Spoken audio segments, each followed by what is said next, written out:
Hello guys, আমি Deep, welcome back to my channel Deep exclusive. So এখন আমি এই ভিডিওর মধ্যে তিনটে এক্সক্লুসিভ আপডেটকে নিয়ে কিন্তু কথা বলবো। সো প্রথম আপডেটটা এসআরকে অ্যাটলি সংক্রান্ত। সো অনেক দিন থেকে অনেক জল্পনা কল্পনা কিন্তু হচ্ছে এই পার্টিকুলার প্রজেক্টটাকে নিয়ে, এবং কখনো আমরা কমল হাসানের নাম কিন্তু শুনছি এবং কখনো আমরা তা শুনছি রজনীকান্তের নাম। তো অ্যাটলি যেভাবে এসআরকে জওয়ানে প্রেজেন্ট করেছে, তো সেই রকমভাবে আমরা চাইবো যে সলমান খানকেও প্রেজেন্ট করুক, এবং যেহেতু সলমান খান একজন মাসি অ্যাকশন হিরো, তো সেক্ষেত্রে সলমান খানকে কিন্তু অ্যাটলিস্ট ব্যাপকভাবে কিন্তু প্রেজেন্ট করবে।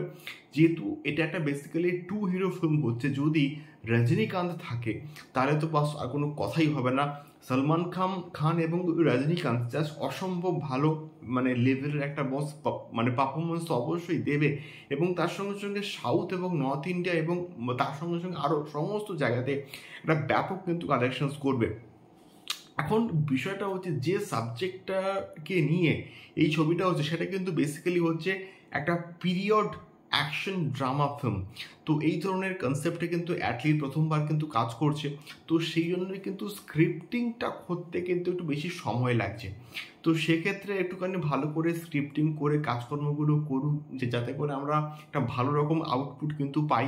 এবং তার সঙ্গে সঙ্গে 2025 সালে কিন্তু এটার একটা প্রপার অ্যানাউন্সমেন্টটা করা হবে, যেমনভাবে আমরা জওয়ানের ক্ষেত্রে দেখেছিলাম একটা প্রপার অ্যানাউন্সমেন্ট ভিডিও কিন্তু তারা নিয়ে এসেছিল। তো সেই রকমভাবে কিন্তু 2025 সালে প্রপার একটা অ্যানাউন্সমেন্ট ভিডিও করা হবে, এবং তারপরে কিন্তু এটাকে মোটামুটি এপ্রিল মে থেকে কিন্তু এটা শুটিং শুরু হয়ে যাবে, এবং সব কিছু ঠিকঠাক থাকলে হয়তো 2026 সালে বা 2027 সালেও কিন্তু মুক্তি পেতে পারে। যেহেতু পিরিয়ড অ্যাকশন ড্রামা, প্রচুর কিন্তু ভিএফএক্সের কাজ কিন্তু থাকবে। দেখা যাক কী হয়, এটা কবে মুক্তি পায়। দ্বিতীয়ত আমি কথা বলবো বেবি জনকে নিয়ে, এবং বেবি জনের কিন্তু প্রথম গান কিন্তু আসছে ন্যান মাটাক্কা, এবং এটা কিন্তু আসবে 25 নভেম্বর। দেখা যায় কেমন হয় গানটা, এবং এটার গানগুলো প্রচণ্ড কিন্তু ভালো হওয়াটা দরকার, এবং টিজার যে লেভেলের রেসপন্স পেয়েছে সেই লেভেলের যদি গান হয় তাহলে কিন্তু প্রচণ্ড ভালো হবে। এবং এটার একটা অলরেডি একটা অডিয়েন্সের কাছে একটা ইম্প্যাক্ট তৈরি হয়েছে, একটা ভালো কিছু আসছে। এবং যেহেতু কালিজ এবং বেবিজন এর মধ্যে অ্যাটাচড রয়েছেন, তো সেক্ষেত্রে আশা করবো এটা ভালো কিছু একটা হবে, এবং ভালো একটা প্রজেক্ট কিন্তু হতে চলেছে, এবং গানগুলো কিন্তু ভালো হওয়াটা দরকার।